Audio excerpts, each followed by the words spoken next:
দেখেন খাবার ছাড়াও আপনি 20 থেকে 30 দিন বাঁচতে পারবেন, পানি ছাড়াও 7 থেকে 10 দিন বাঁচতে পারবেন। যেই খাবারটা ছাড়া আপনি 1.5 মিনিটে বেশি বাঁচবেন না সেটা হচ্ছে বাতাস। কি কি নিয়ম, একেবারে বেসিক নিয়ম পালন করলে একটা মানুষের এইগুলো থেকে মানে প্রতিরোধ ক্ষমতা এবং একই সঙ্গে এ ধরনের শারীরিক অসুবিধা থেকে ভালো থাকতে পারে? আচ্ছা, খুব সিম্পল ভাবে বোঝার চেষ্টা করি। মানুষ কিসের তৈরি? মানুষ মূলত দুইটা উপাদান দিয়ে তৈরি। মৌলিক উপাদান যদি বলি, মাটি আর পানি। মানব দেহ 3 প্রকার খাদ্য গ্রহণ করে: শক্ত খাবার, তরল খাবার এবং বায়বীয় খাবার। আমরা যে প্রতিদিন ভাত, রুটি, শাক, সবজি, মাছ, মাংস খাই, এটাকে আমরা মনে করি এটা না খেলে বোধহয় আমরা বাঁচবো না। কিন্তু গবেষণা করে দেখা গেছে এই জাতীয় শক্ত খাবার না খেয়েও একজন মানুষকে 20 থেকে সর্বোচ্চ 30 দিন পর্যন্ত বাঁচিয়ে রাখা সম্ভব। তাহলে খাবারটা গুরুত্বপূর্ণ, খাবার ছাড়া মানুষ বাঁচবে না, কিন্তু সেটা ছাড়াও 30 দিন সময় আপনার হাতে আছে, মেয়াদ আছে। মানে না খেলে আপনি 30 দিন পর্যন্ত বা ন্যূনতম 20 দিন বাঁচবেন। কিন্তু যে জিনিসটা ছাড়া আপনি 7 থেকে 10 দিন বাঁচবেন না সেটা হচ্ছে পানি। এবং মজার ব্যাপার হচ্ছে মানব দেহ, আমরা বলি মানুষ মাটির তৈরি, ঠিক আছে, কিন্তু মাটির পরিমাণ মাত্র 28 ভাগ, আর বাকি 72 ভাগ হচ্ছে পানি। সত্যিকার অর্থে মানব দেহ থেকে যদি পানি বের করে নেওয়া হয়, তাহলে আমি আপনি একটা ছোট্ট মানে কি বলবো, স্তূপ ছাড়া কিচ্ছু হবো না। আমাদের পুরা শরীরের 72 ভাগই হচ্ছে পানি। আমাদের হাড় সবচেয়ে শক্তিশালী অংশ, সেটারও 40 ভাগ পানি। আমাদের মগজ, তার 80 ভাগই পানি। রক্ত তো পানি, মাংস তো পানি আছেই। সো কেউ যদি শুধু পানি খাওয়ার নিয়ম ফলো করে, অর্থাৎ কেউ যদি সঠিক নিয়মে পানি পান করে, তাহলে তার 72 ভাগ রোগ নিরাময় হবে। কেন? কারণ হচ্ছে পানির দিয়ে তার 72 ভাগ তৈরি। তো পানিটাই যদি সে ঠিক করতে পারে, তার 72 ভাগ রোগ নিরাময় হবে। তৃতীয় যেটা গুরুত্বপূর্ণ সেটা হচ্ছে, দেখেন খাবার ছাড়াও আপনি 20 থেকে 30 দিন বাঁচতে পারবেন, পানি ছাড়াও 7 থেকে 10 দিন বাঁচতে পারবেন। যেই খাবারটা ছাড়া আপনি 1.5 মিনিটে বেশি বাঁচবেন না সেটা হচ্ছে বাতাস বা শ্বাস প্রশ্বাস। মানব শিশু যখন পৃথিবীতে আসে, মায়ের বুক থেকে ভূমিষ্ঠ হয়, প্রথমে কিন্তু তাকে যে খাবারটা দেওয়া হয় সেটা হচ্ছে বাতাস। মায়ের পেট থেকে শিশুকে বের করার পর ডাক্তার সাহেব প্রথমে যে কাজটা করে, শিশুর পিঠে বাড়ি মেরে, থাবড় মেরে তার শ্বাস প্রশ্বাস চালু করে দেওয়া হয়। এই তার জীবনের শুরু। জীবনের শুরু কিন্তু মায়ের পেট থেকে বের করার পর প্রথমে ভাত, রুটি, গোস্ত খাওয়ানো হয় না, প্রথমে কিন্তু পানি খাওয়ানো হয় না, প্রথমে বাতাস খাওয়ানো হয়। বাতাস দিয়ে শুরু। আবার যখন সেই মানুষটা পরিণত হয়ে মৃত্যুর দিকে যায়, আজকাল তো স্বাভাবিক মৃত্যু চলেই গেছে বা উঠেই গেছে, তারপরে যদি আপনি আমরা যদি চিন্তা করি, আপনার আমার পুরো দাদি নানি যারা 80-90 বছর বয়সে মারা গেছে, আপনি খেয়াল করলে দেখবেন তাদের এক পর্যায়ে প্রথমে তাদের মুখে খাওয়া বন্ধ হয়ে যায়, মানে শক্ত খাবার খাওয়া তারা ভুলে যায় বা পারে না। তারপরেও তাকে পানি বা লিকুইড খাই কয়েকদিন বাঁচিয়ে রাখা যায়। তারপরে যেদিন শ্বাসটা যায় তখন তাকে মৃত ঘোষণা করা হয়। তাহলে মানব দেহ পৃথিবীতে শ্বাস দিয়ে শুরু, শ্বাস দিয়ে শেষ। আমরা যদি শুধু শ্বাসের ব্যায়ামটা করি, যেটার জন্য দেখেন খাবারকে মানুষ ব্যবসায়িক উপাদানে পরিণত করে ফেলেছে। খাদ্যের উপরে বেচা কেনা, মানে আমি ইচ্ছা করলে খাবার পাচ্ছি না, কিনে খেতে হচ্ছে। পানিকেও মানুষ ব্যবসায়িক উপাদান করেছে, কিন্তু বাতাসটা এখনো ব্যবসায়িক উপাদান হয়নি এবং সম্ভব না। হ্যাঁ, বাতাস নিয়েও ব্যবসা হচ্ছে আইসিইউতে, কিন্তু নর্মালি যদি আপনি চিন্তা করেন, আমরা কিন্তু যেটা নিয়ে বেঁচে আছি সার্বক্ষণিক, সেটা হচ্ছে বাতাস, এবং সেটা কিন্তু আমরা এমনি নিতে পারছি। সো আমাদের প্রত্যেকটা মানুষের উচিত যে আমাদের বাতাস নেওয়াটাকে পরিপূর্ণভাবে নেওয়া। কিন্তু আমরা অধিকাংশ মানুষ, আপনি শুনলে হয়তো অবাক হবেন, যে আংশিক বাতাস নিয়ে, মানে ন্যূনতম যেটুকু না নিলে নয়, শুধু সেটুকু নিয়ে আমরা বেঁচে থাকি। আমাদের ভুলটা হচ্ছে এখানে যে আমরা ফুসফুসটাকে পর্যাপ্ত কাজে লাগাই না। আমরা ফুসফুসটা এখন তো করোনা ছাড়া নর্মাল সময়ে আমরা আমাদের ফুসফুসকে আংশিক কাজে লাগিয়ে আমরা বেঁচে থাকি। কিন্তু কোনো মানুষ যদি তার ফুসফুসকে পরিপূর্ণ ব্যবহার করতে পারে, তাহলে সে কখনোই রোগাক্রান্ত হবে না, অসুস্থ হবে না। কারণ ফুসফুসকে ব্যবহার করা বলতে পর্যাপ্ত অক্সিজেন টানতে হবে, এবং অক্সিজেন টানলে তার ভেতরে শরীরের প্রত্যেকটা কোষে কোষে অক্সিজেন পৌঁছে যাবে। যখন একটা মানুষের শরীরে অক্সিজেন পৌঁছে যায়, তখন তার সেখানে মানে আর কোনো সমস্যা থাকতে পারে না। কোষের খাদ্য কিন্তু কোনো ভাত, রুটি, গোস্ত না, পানি না, তার খাদ্য কিন্তু এই বাতাস, অক্সিজেন। তাকে বাতাস দিতে হবে। আপনি হয়তো এরকম শুনে থাকবেন, ইদানিং করোনা যে সকল মানুষজন আক্রান্ত হচ্ছে এবং পরে সুস্থ হচ্ছে, দীর্ঘদিন তাদের দুর্বলতা কাটতেছে না, বা তারা বলছে আমরা এখনো দুর্বল ফিল করছি, বা কারো গিটে ব্যথা শুরু হয়েছে। এর কারণ কি জানেন? যখন তারা করোনায় মানে সিভিয়ার পর্যায়ে চলে গেছিল, মারাত্মক আক্রান্ত ছিল, তখন সে পর্যাপ্ত শ্বাস নিতে পারে নাই, অর্থাৎ মিনিমাম অক্সিজেন পেয়েছে। এই কারণে শরীরের ভেতরে ভেতরে অনেক কোষ পর্যন্ত অক্সিজেন পৌঁছায় নাই। অ্যাজ এ রেজাল্ট ওই কোষগুলো ওই জায়গায় মারা গেছে। অর্থাৎ আপনার হাড়ের মধ্যে বিভিন্ন জায়গায়, এটা কোনো মানে বিভিন্ন জায়গার কোষগুলো মরে রয়েছে। এই কারণে আপনি দুর্বল ফিল, মানে আপনি মিন্স যারা করোনা পার হয়ে গেছে তাদের কথা বলছি, তখন তারা দুর্বল ফিল করছে। তো আমরা যদি আগে থেকে পর্যাপ্ত শ্বাস নিতাম, আমি কথাটা বারবার বলার চেষ্টা করি যে দিনের মধ্যে কয়েকবার লম্বা করে শ্বাস নিতে হবে, ধীরে ধীরে শ্বাস ছাড়তে হবে। এই কাজটা যদি আমরা করি, প্রথম নিয়ম হচ্ছে 6টা নিয়ম বলি। একটা হচ্ছে নাক দিয়ে শ্বাস নেন, নাক দিয়ে শ্বাস ছাড়েন। 2 নম্বর হচ্ছে নাক দিয়ে শ্বাস নেন, মুখ দিয়ে শ্বাস ছাড়েন। 3 নম্বর হচ্ছে ডান নাক দিয়ে শ্বাস নিয়ে বাম নাক দিয়ে ছাড়েন। ব্যাপারটা এরকম।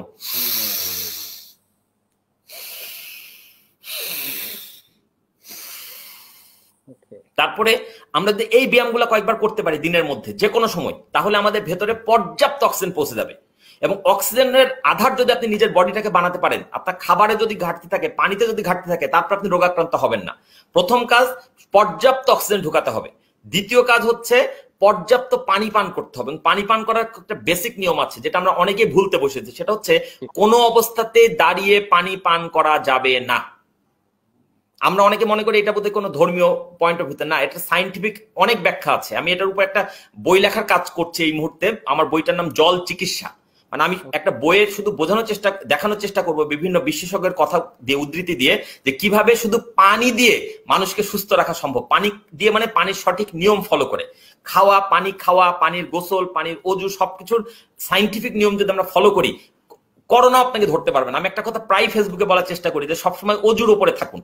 আমি এই কথাটা কেন বলছি, আপনারা অনেকে ভাবতে পারে যে আমি ওদের খুব ধর্মীয় পয়েন্ট অফ ভিউ থেকে কথাটা বলছি। হ্যাঁ, আমি অবশ্যই একজন প্র্যাকটিসিং মুসলিম, বাট আমি আসলে এটা ধর্মীয় পয়েন্ট অফ ভিউ থেকে না, আমি এটা সায়েন্টিফিকলি ব্যাখ্যা দিতে পারি। যে ডাক্তাররা বলছে আপনার গলার ভেতরটা যেন শুকনা থাকে, আপনার বারবার হাত ধুয়ে নেন, আপনি যদি অজু করেন, অজু অবস্থায় থাকেন, তাহলে কিন্তু আপনার ওই কাজটাই বিকল্পভাবে হয়ে যাচ্ছে, আপনার বাইরের রোগ জীবাণু মুক্ত হয়ে যায়। দেখেন আমাদের শরীরের প্রান্তভাগ, মানুষের ভিতরে ঢোকার কিছু রাস্তা আছে, মুখ, নাক, কান, এই জিনিসগুলো, চোখ, এগুলা দিয়ে ভেতরে জীবাণু ঢুকতে পারে এবং ভালো জিনিস ঢুকতে পারে।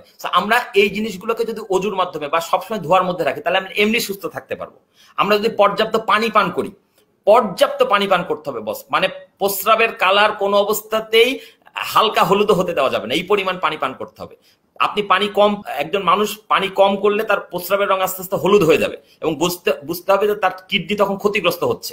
আমার শরীরটাকে ক্লিন করার জন্য আপনি দেখেন, আমরা একটু বাইরে ধুলাবালি লাগলে গোসল করে ফেলি, পরিষ্কার হয়, তাতে বাইরেটা পরিষ্কার হয়, কিন্তু ভেতরটা পরিষ্কার করার উপায় কি? একটাই উপায়, ওখানে কিন্তু সাবান দিয়ে আপনি ডলতে পারবেন না, ওখানে একটাই উপায়, সেটা হচ্ছে আপনি পর্যাপ্ত পানি পান করবেন। ওই পানিটা আপনার শরীরের ভিতরে ক্লিনজিং এর কাজ করবে।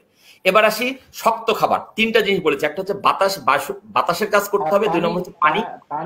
পানি পানে আপনি বলছিলেন বসে পানি পান করতে হবে, এছাড়া আর কোনো আরো এখানে আসলে অনেক ব্যাখ্যা আছে। প্রথম কথা হচ্ছে বসে পানি পান করতে হবে, প্রথম নিয়ম। দ্বিতীয় নিয়ম হচ্ছে পানিটা অবশ্যই 3 ঢোকে পান করতে হবে। মানে একবারে আমরা যে ঢেলে দেয় অনেক সময় গলায়, এই জিনিসটা খুব ভুল হয়।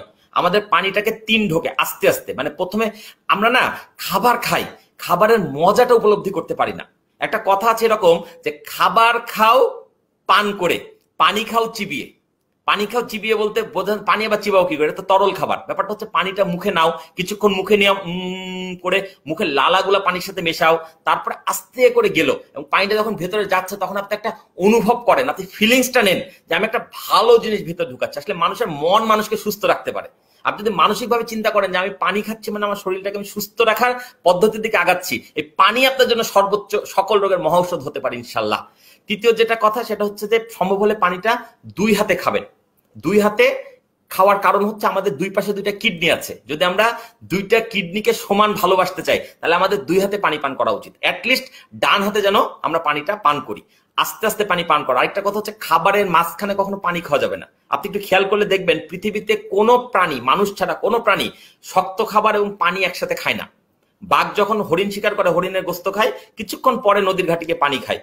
ইভেন আপনার বাসার পোষা মুরগি, কবুতরকে যদি আপনি কিছু একটা পাত্রে শক্ত খাবার, ভাত, চাল, গম, আরেকটা পাত্রে পানি দেন, দেখবেন সে যখন ভাত খাচ্ছে তখন ভাতটাই খাচ্ছে, পানিতে মুখ দিচ্ছে না। আমরা মানুষই একমাত্র প্রাণী যে খাবার নিয়ে আর পানি নিয়ে বসে এবং পানিটা খাবারের মধ্যে মধ্যে খেতে খেতে ওই খাবারটাকে হজম করার রসগুলাকে পাতলা করে ফেলে। এজ এ রেজাল্ট খাবারটা তার ভেতরে গিয়ে ঠিক মতো হজম হচ্ছে না এবং প্রত্যেকটা মানুষ পেটের পীড়ায় ভুগছে। একে তো মানুষ উল্টাপাল্টা খাচ্ছে, 2 হচ্ছে যেটুকু খাচ্ছে সেটাকে হজম করার শক্তি হারিয়ে ফেলছে। তাহলে আপনি যদি একটা গাড়ি কিনেছেন, একটা গাড়ি আপনার চলার কথা অকটেনে, আপনি অকটেনে চালাতে গিয়ে আপনি ডিজেলে যদি চালানোর চেষ্টা করেন, চলবে?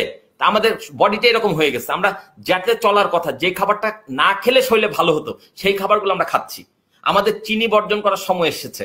আমাদের এখন হচ্ছে আপনার বিশেষ করে করোনা টাইমে ধূমপান বর্জন করার সময় এসেছে। কোনো অবস্থাতেই আসলে আমরা কিছু ভুল সিদ্ধান্ত নিচ্ছি। আমরা ধূমপানকেও অব্যাহত রাখছি, আবার করোনার বিপক্ষেও কাজ করছি।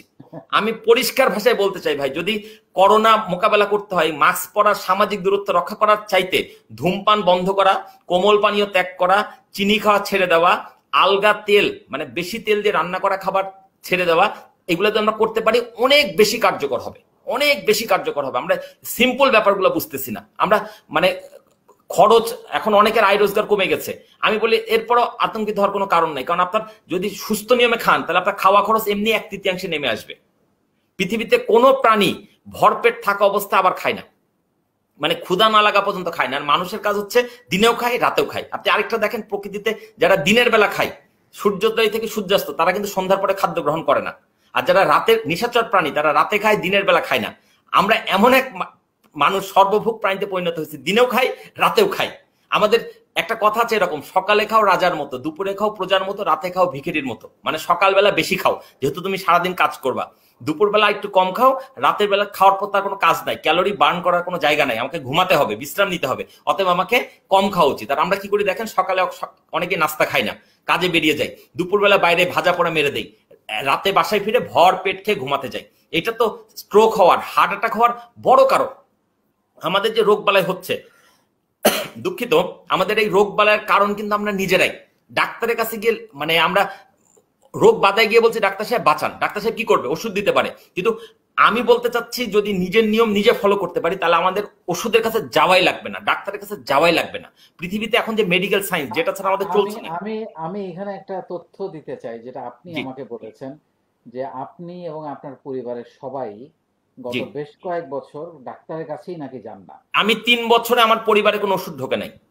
আচ্ছা, গত 3 বছর যাবত আমার একটু যদি একটা বলেন। টাকা ওষুধ বাবদ ব্যয় হয় নাই, বিশ্বাস মানে করেন আর না করেন।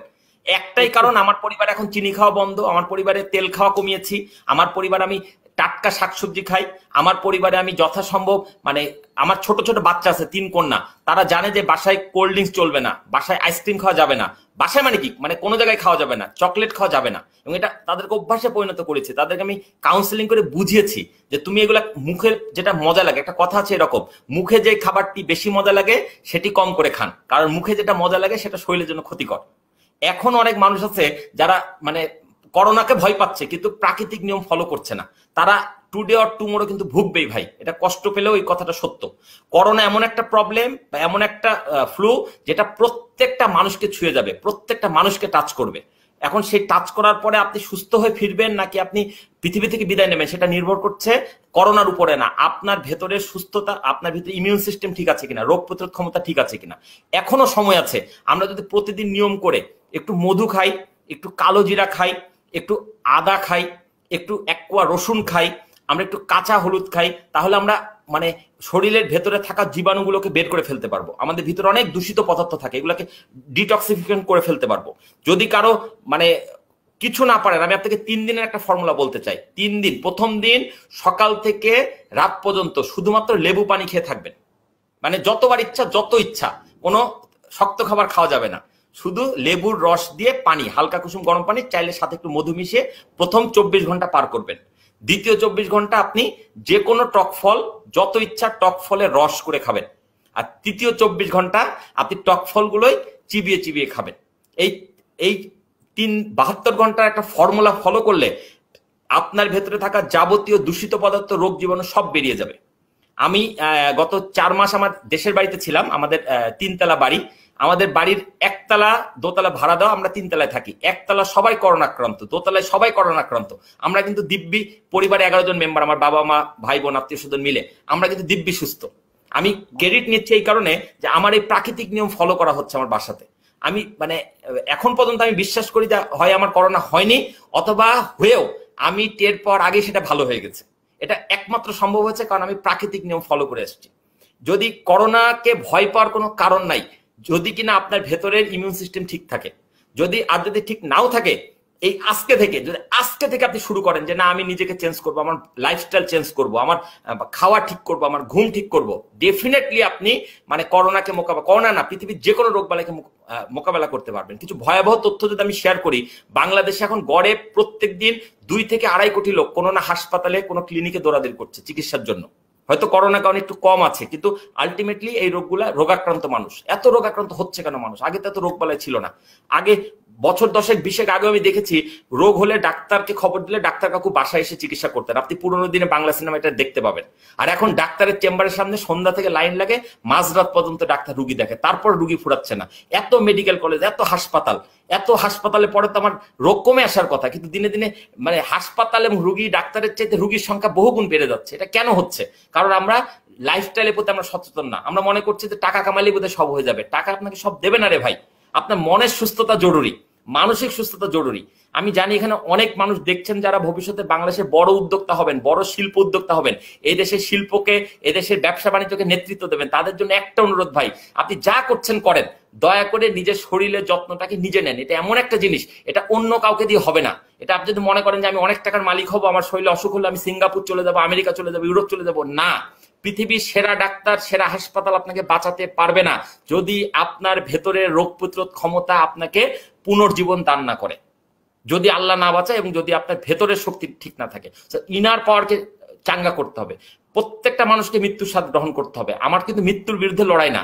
আমার কথা হচ্ছে মৃত্যু আছে, মৃত্যু পূর্ব নির্ধারিত, কিন্তু মৃত্যুর পূর্বক্ষণ পর্যন্ত সুস্থ থাকাটা আবার আল্লাহ নির্ধারণ করে দেন না, এটা আপনার কর্মফল নির্ভর করে। আমরা যেন প্রত্যেকটা মানুষ সুস্থ থাকতে পারি,